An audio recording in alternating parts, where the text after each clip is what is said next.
तो हमारा टॉपिक है साबुन। क्या बच्चों? साबुन। तो हम बता रहे हैं कि साबुन जो होता है वो सबसे पुराना अपमार्जक है, मतलब डिटर्जेंट से पहले साबुन आया। ठीक है, वैज्ञानिकों ने साबुन को बनाया पहले। तो सबसे पहले तो हमको जानना है कि साबुन क्या होता है। साबुन क्या है? साबुन क्या है मतलब कि साबुन का रासायनिक संगठन क्या है, साबुन का जो रसायन सूत्र है वो क्या है। तो साबुन क्या है तो अपन देखेंगे ध्यान से।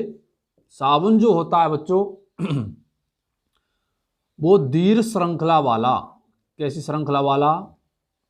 दीर्घ श्रृंखला वाला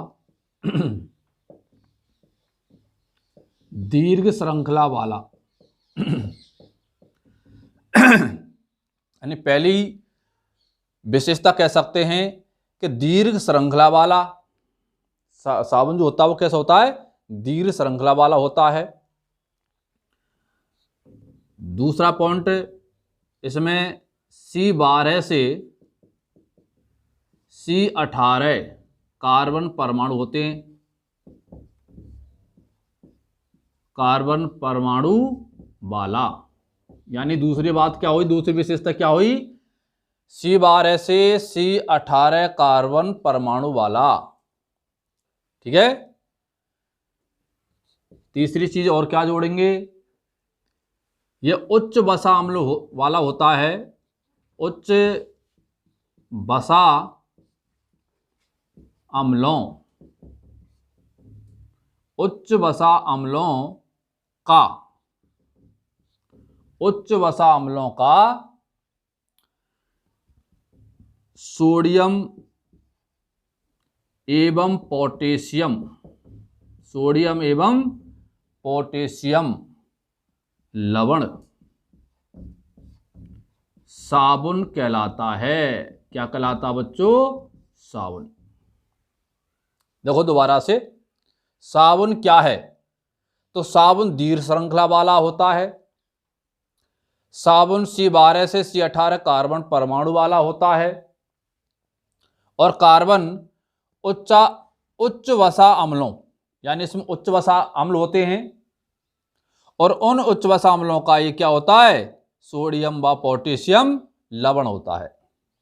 अब हमको ये देखना बच्चों कि उच्च वसा अम्लों में मुख्यतः कौन कौन से अम्ल आते हैं।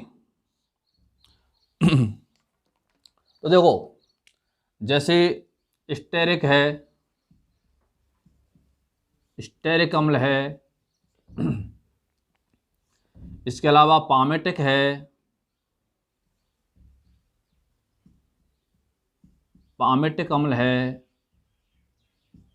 और ओलिक अम्ल।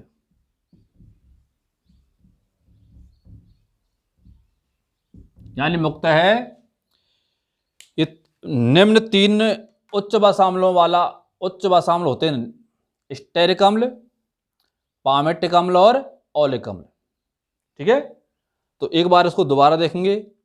दीर्घ श्रृंखला वाला, C12 से C18 कार्बन परमाणु वाला, उच्च वसा अम्लों, कौन कौन से अम्ल हैं? स्टेरिक अम्ल, पामेटिक अम्ल या ओलिक अम्ल। इन अम्लों का सोडियम एवं पोटेशियम लवण साबुन कहलाता है। ठीक है बच्चों, क्लियर हो गया? यानी दीर्घ श्रृंखला वाला, C12 से C18 कार्बन परमाणु वाला, उच्च वसा अम्लों का सोडियम एवं पोटेशियम लवण साबुन कहलाता है। साबुन की परिभाषा है, समझ में आया? साबुन क्या है, ये इसका क्या है? रासायनिक संगठन है या कह सकते हैं परिभाषा है, साबुन क्या है। ठीक है बच्चों, आप इसको उतार भी सकते हैं।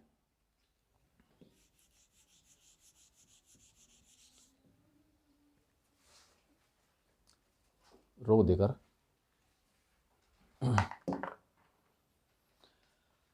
देखते हैं बच्चों। अब साबुन, हम साबुन बनाएंगे, यानी साबुन किस तरह से बनाया जाता है और साबुन बनाने की जो प्रक्रिया होती है बच्चों वो साबुनीकरण कहलाती है। क्या कहलाती है? साबुनीकरण। साबुन बनाने की प्रक्रिया क्या कहलाती है बच्चों? साबुनीकरण कहलाती है। अब हमको ये साबुनीकरण जो प्रक्रिया है उसको समझना है, किस तरह से साबुनीकरण प्रक्रिया में साबुन बनता है और तैयार होता है।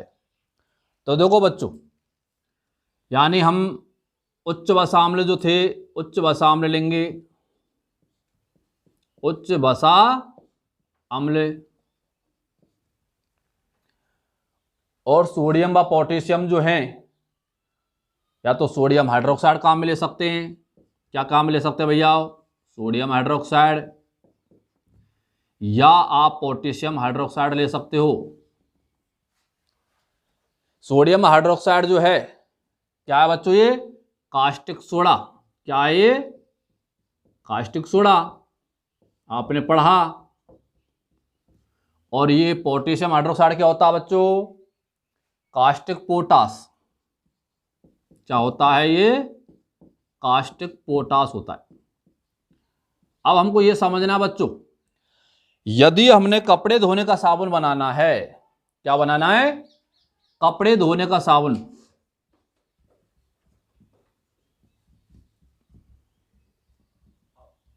तो हमें क्या काम में लेना पड़ेगा? Caustic soda, sodium hydroxide. और हमने अगर नहाने का साबुन बनाना है, नहाने का साबुन, तो हमें काम में लेना पड़ेगा कास्टिक पोटास। क्या लेना पड़ेगा? Caustic potash. ठीक है भैया?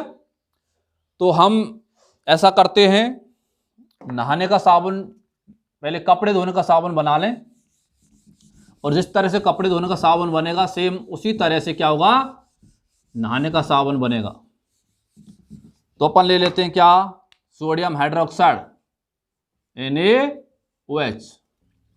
ठीक है बच्चों? तो उच्च वसा अम्लों, और क्या है ये सोडियम हाइड्रोक्साइड? क्या होता है बच्चों? क्षार। तो ये अम्ल हुए उच्च वसा अम्ल, और ये क्या हुआ? क्षार। अम्लों की क्षारों क्रिया होती है, आपने पढ़ा है। तो क्या बनता है बच्चों? लवण बनता है। ठीक है? तो जो साबुन होता है वो लवण ही है। सोडियम और पोटेशियम के क्या बच्चों? लवण। और दूसरा बच्चों, ये साबुन जो है हमारा, ये मेन उत्पाद है, मुख्य उत्पाद है, लेकिन साबुन के साथ एक उप उत्पाद के रूप में जो पदार्थ बनता है वो क्या होता है? ग्लिसरॉल। क्या होता है बच्चों? ग्लिसरॉल। यानी उच्च वसा अम्लों की सोडियम हाइड्रोक्साइड क्षार से जब क्रिया कराते हैं तो साबुन बनता है, और साबुन के साथ साथ इसमें उप उत्पाद के रूप में ग्लिसरॉल भी बनता है। ठीक है बच्चों? लेकिन याद रखना, प्रारंभ में ये दोनों विलयन होंगे, साबुन और ग्लिसरॉल दोनों विलयन में होंगे। ठीक है? और इस विलयन से अगर हमको साबुन अलग करना है तो इसमें अपन सोडियम क्लोराइड, क्या चीज? सोडियम क्लोराइड डालते हैं, और सोडियम क्लोराइड डालने के बाद आप इस विलयन से साबुन को क्या कर लेंगे? अवक्षेपित कर लेंगे, साबुन को प्राप्त कर लेंगे। ठीक है? तो ये जो संपूर्ण प्रक्रिया है वो क्या कहलाएगी? साबुनीकरण। दोबारा देखो, उच्च वसा अम्लों की, जो उच्च वसा अम्ल हैं उनकी क्रियापन सोडियम हाइड्रोक्साइड यानी क्षार से कराते हैं, जिससे साबुन का विलयन तैयार होता है। इस विलयन से साबुन को पृथक करने के लिए, अपक्षेपित करने के लिए इसमें क्या मिलाते हैं? सोडियम क्लोराइड मिलाते हैं, और सोडियम क्लोराइड से साबुन है वो अपक्षेपित हो जाता है, अलग हो जाता है।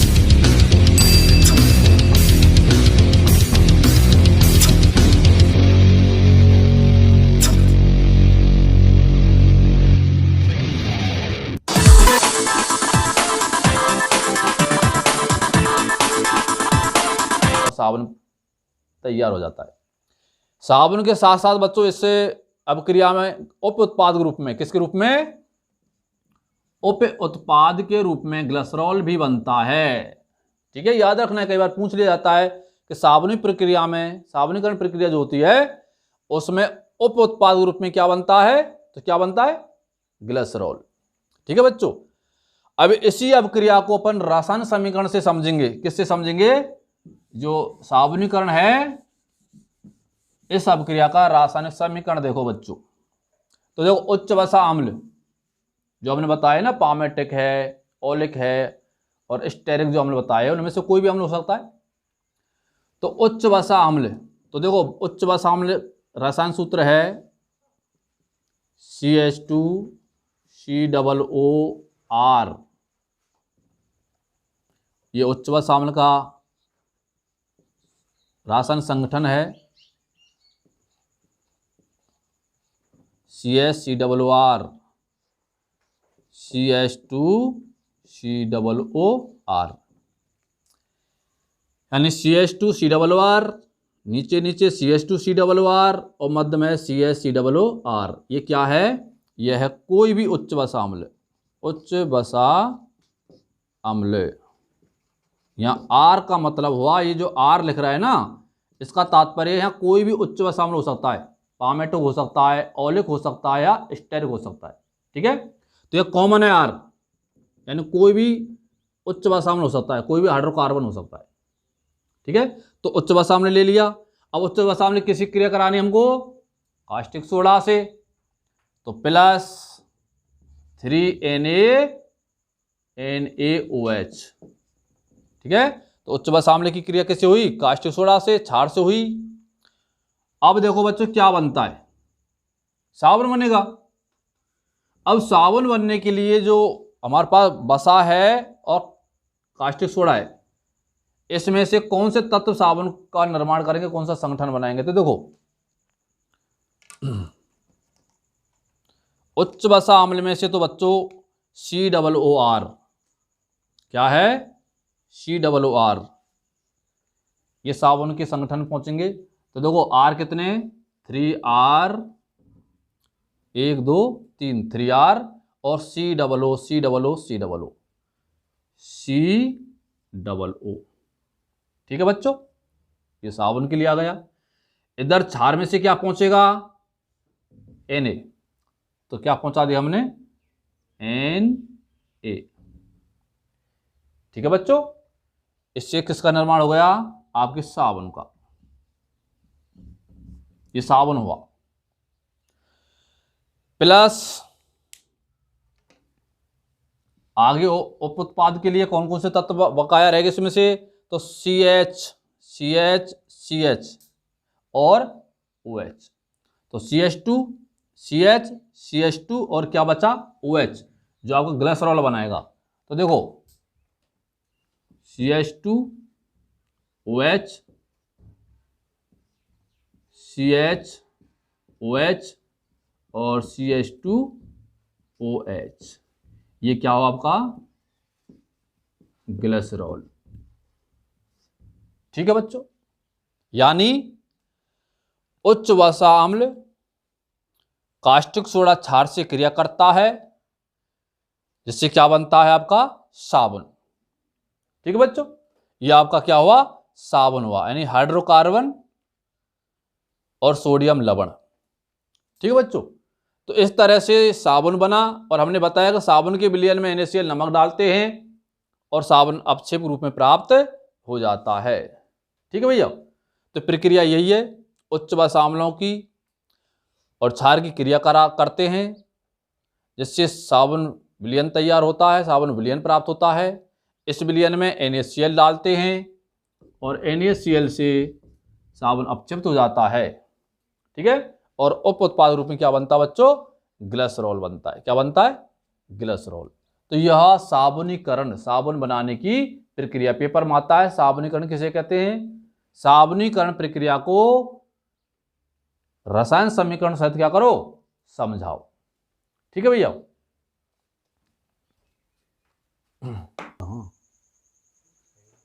ठीक है।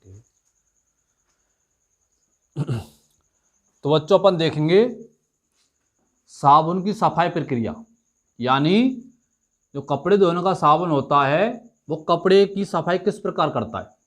ठीक है, तो देखो साबुन की जो सफाई प्रक्रिया है बच्चों, ये पहली शर्त तो यह है कि जो आपका जल है, क्या है, जल, पानी।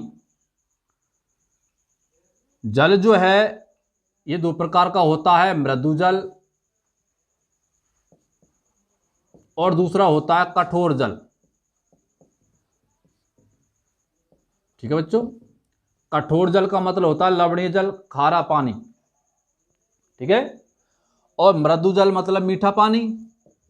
तो मृदु जल में जो साबुन होता है, ठीक है, वो घुलनशील लवण बनाता है और घुलनशील लवण के साथ ये कपड़े को स्वच्छ बनाता है। क्या बनाता है, स्वच्छ बनाता है। यानी मृदु जल में साबुन जो होता है वो कपड़े को स्वच्छ बनाता है, यानी साबुन घुलनशील लवण बनाता है जल में घुल करके और कपड़े को अच्छी तरह से साफ करता है। लेकिन बच्चों, कठोर जो जल होता है, कठोर जल, खारा जो पानी होता है, लवणीय जो जल होता है, इसमें कैल्शियम के और मैग्नीशियम के लवण होते हैं। ठीक है बच्चों, कैल्शियम और मैग्नीशियम के लवण होते हैं। तो इस प्रक्रिया में क्या होगा कि जब अपन कठोर पानी में साबुन का इस्तेमाल करेंगे तो ये कठोर पानी के कैल्शियम और मैग्नीशियम जब लवण होते हैं ना, ये आपके साबुन के अंदर जो सोडियम लवण है, इस सोडियम लवण को ये कैल्शियम और मैग्नीशियम लवण जो होते हैं ये इसको प्रतिस्थापित कर देते हैं। क्या कर देते हैं, प्रतिस्थापित। ठीक है, और ये अवक्षेपित हो जाता है। क्या हो जाता है, अवक्षेपित। यानी सोडियम लवण क्या हो जाता है, अवक्षेपित हो जाता है। ठीक है, ऐसी कंडीशन में जो सोडियम और मैग्नीशियम जो लवण होते हैं वो साबुन के साथ संयुक्त होकर के अघुलनशील लवण बनाते हैं।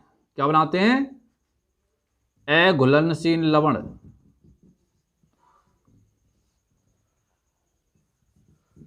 अघुलनशील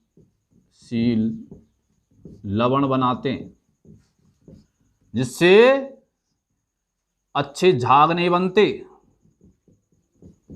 और अच्छे झाग नहीं बनते जिससे कपड़ा जो है वो क्या नहीं होता भैया, स्वच्छ नहीं होता, साफ नहीं होता। यानी क्या हुआ, पुनः सुनेंगे, कठोर जल में उपस्थित कैल्शियम मैग्नीशियम लवण साबुन के सोडियम लवण को क्या कर देते हैं बच्चों, प्रतिस्थापित कर देते हैं और सोडियम लवण अपक्षेपित हो जाता है, तथा साबुन के साथ कैल्शियम और मैग्नीशियम जो लवण होते हैं वे अघुलनशील लवण बनाते हैं, जल में अघुलनशील लवण बनाते हैं, जिससे कपड़ा यानी जो साबुन होता है वो अच्छा झाग नहीं देता और कपड़ा साफ नहीं होता। ठीक है बच्चों, तो इस तरह से जो साबुन होता है ये कठोर जल में कपड़े की सफाई अच्छी तरह से नहीं कर पाता। ठीक है, तो इस समस्या के समाधान के लिए बच्चों जो काम में लिया जाता है वो है आपका कौन, अपमार्जक। कौन है बच्चों, अपमार्जक। तो अपन पढ़ेंगे क्या, अपमार्जक। अमित जी बंद करो।